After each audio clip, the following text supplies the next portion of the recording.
প্রিয় দর্শক, আজকের বাংলাদেশ ইউটিউব চ্যানেলের পক্ষ থেকে আপনাদের সবাইকে স্বাগতম। আশা করি সবাই ভালো আছেন এবং সুস্থ আছেন।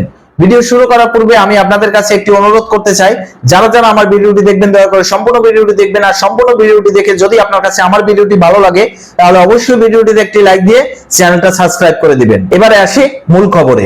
ভারত বাংলাদেশের সম্পর্ক এখন যুদ্ধের পথে। প্রিয় দর্শক, আমি এই কথাটি কেন বললাম? আমার এই কথাটি শুনে আপনারা হয়তো বিচলিত হয়ে গেছেন, কারণ ভারত সবসময় বাংলাদেশের বন্ধু রাষ্ট্র ছিল। এখন কেন ভারত বাংলাদেশের যুদ্ধ শুধুমাত্র সময়ের ব্যাপার? এ কথা কেন আমি এখন আপনাদের বলতে যাচ্ছি। প্রিয় দর্শক, আপনারা যদি একটু বিভিন্ন সামাজিক মাধ্যমে লক্ষ্য করেন তথা বাংলাদেশের পেপার পত্রিকার দিকে লক্ষ্য করেন তাহলে দেখতে পারবেন যে ভারত বাংলাদেশের সীমান্তে এখন উত্তেজনা বিরাজ করছে। এর কারণ হলো বর্তমান সময়ে ভারত বাংলাদেশের সম্পর্ক চরম অস্থিতিশীল এবং খুব খারাপ অবস্থানে রয়েছে। আপনারা যদি একটু পিছনে ফিরে যান, আমাদের প্রধান উপদেষ্টা দুটি বিদেশ সফর করেছিলেন। এর ভিতরে অন্যতম ছিল চায়না সফর। চায়না সফরে গিয়ে তিনি চীনের প্রধানমন্ত্রীকে আশ্বস্ত করেছিলেন যে বাংলাদেশ এবং চীনের ব্যবসা বাণিজ্যের উন্নতির ক্ষেত্রে লালমনিরহাটে একটি এয়ারবেস তৈরি করবেন। এই লালমনিরহাট বাংলাদেশের সার্বভৌমত্বের দিক থেকে এমন জায়গায় অবস্থান করছে যেখান থেকে ভারত, বাংলাদেশ, চীন, নেপাল, ভুটান এদের একটি সংযোগস্থল আছে। অপরদিকে আপনারা যদি একটু লক্ষ্য করেন, ভারত এবং চীনের সম্পর্ক অহিনকুল সম্পর্ক, দুটি শত্রু রাষ্ট্র। এবং এই চীনকে যদি ডেকে আনে ভারতের চিকেন নেকের সামনে তাদের এয়ারবেস তৈরি করার জন্য, তাহলে ভারত এটাকে কোন চোখে দেখছে? এজন্যই ভারত বাংলাদেশ সীমান্তে এই উত্তেজনা বিরাজ করছে।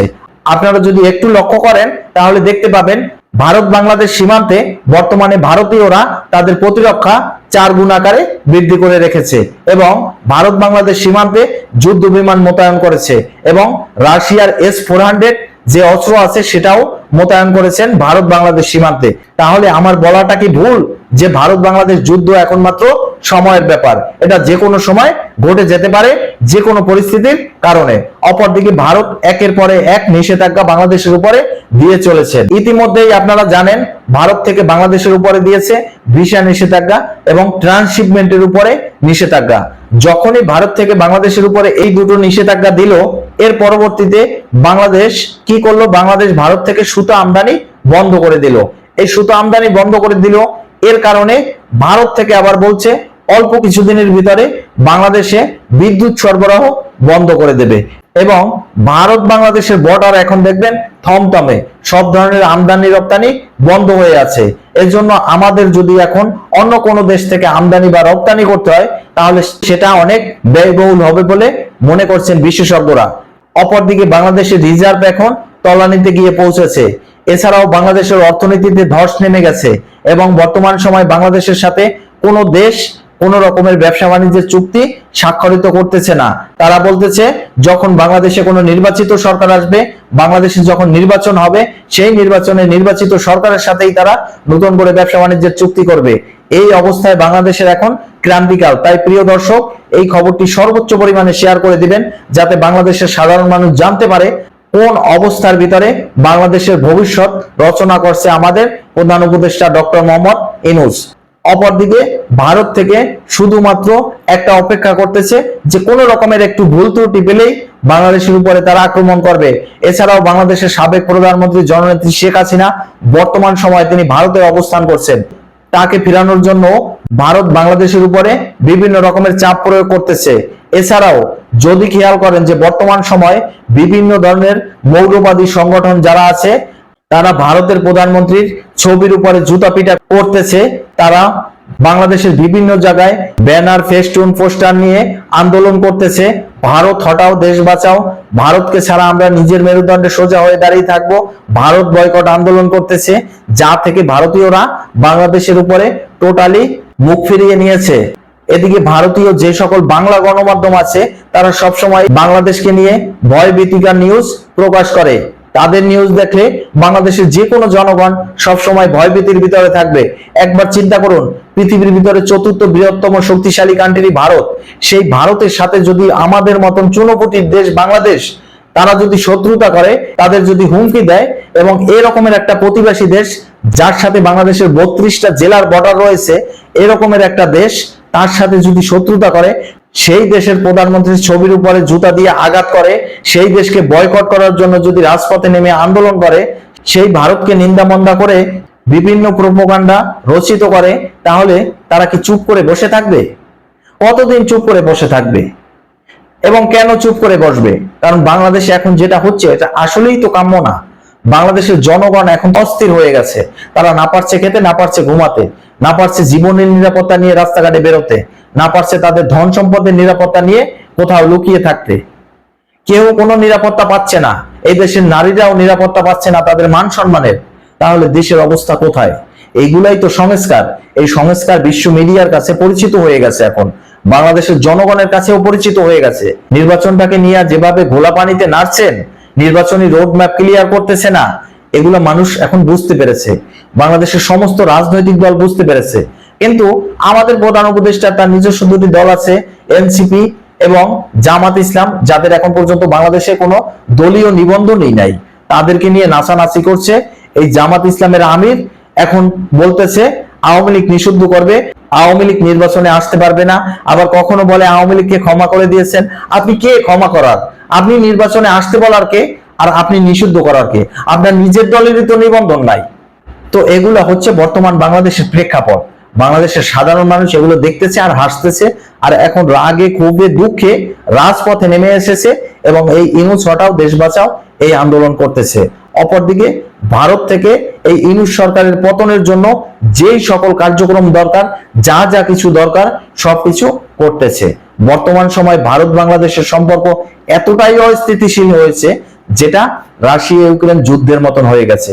যদি একটু পিছন ফিরে তাকান তাহলে দেখতে পাবেন যে রাশিয়া ইউক্রেন যুদ্ধ লাগার আগের মুহূর্তে যখন ইউক্রেন ন্যাটোতে যোগ দিতে চাইছিল, তখন আমেরিকা বলছিল তোমাকে আমরা ন্যাটোর সদস্য পদ দিব, বিনিময় তুমি রাশিয়া ইউক্রেনের সীমান্তে ইউক্রেনের ভূমি ব্যবহার করে আমি একটা এয়ারবেস তৈরি করব, সেটার জন্য জায়গা দিবা বা সেটার ব্যবস্থা করে দিবা।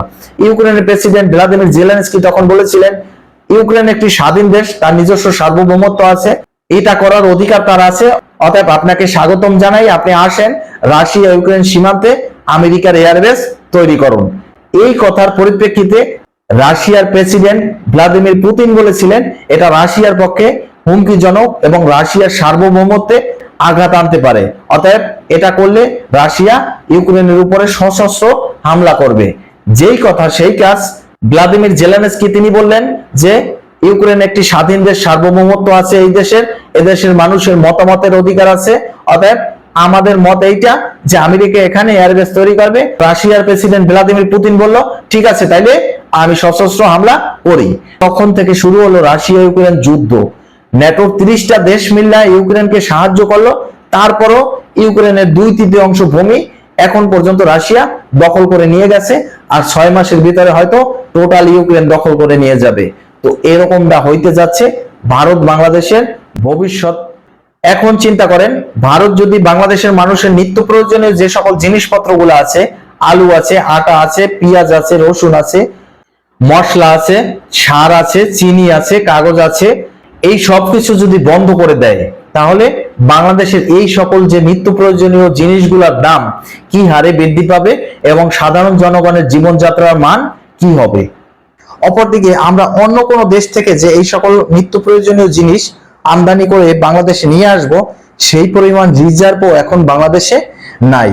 কারণ বর্তমানে বাংলাদেশের রিজার্ভ এখন তলানির পথে। আর বর্তমান সময় বাংলাদেশে যেই রকমের চুরি ডাকাতি, খুন খারাপি, ছিনতাই, রাহাজানি, ধর্ষণ এগুলো বেড়ে গেছে, তাহলে মানুষের কাছে আর অর্থ সম্পদ কই থাকবে? এটা তো যারা খুন খারাপি, চুরি ডাকাতি, ছিনতাই, ধর্ষণ করছে, টাকা পয়সা তো বর্তমানে তাদের কাছেই। যারা রাস্তার ফকির ছিল তারা হাজার কোটি টাকার মালিক হয়ে গেছেন। আমাদের অন্তর্বর্তীকালীন সরকারের প্রধান উপদেষ্টা ডক্টর মোহাম্মদ ইউনূস, তিনি শান্তিতে নোবেল পেয়েছেন এবং তিনি বর্তমান সময়ে বাংলাদেশকে দুর্নীতিতে, সন্ত্রাসীতে একটি নোবেল পুরস্কার পাওয়ার ব্যবস্থা করে দিয়েছেন। কারণ বর্তমানে বাংলাদেশের যেই অস্থিতিশীল পরিবেশ বিরাজ করতেছে, বর্তমানে বিশ্ব মানচিত্রে সবার কাছে পরিচিত হয়ে গেছে। প্রিয় দর্শক, একটা জিনিস যদি লক্ষ্য করেন যে বর্তমান সময় পৃথিবীর যেই দেশগুলো বাংলাদেশের বন্ধু ছিল, তারা বর্তমানে সবাই বাংলাদেশের শত্রু রাষ্ট্র হিসেবে পরিণত হয়ে গেছে। এর ভিতরে অন্যতম ভারত, 2 নম্বরে আমেরিকা, 3 নম্বরে রাশিয়া, 4 নম্বরে চীন, 5 নম্বরে সৌদি আরব, 6 নম্বরে জাপান, এরকমের যতগুলো বন্ধু রাষ্ট্র ছিল আজকে সব রাষ্ট্রগুলা বাংলাদেশের শত্রু রাষ্ট্রতে পরিণত হয়ে গেছে।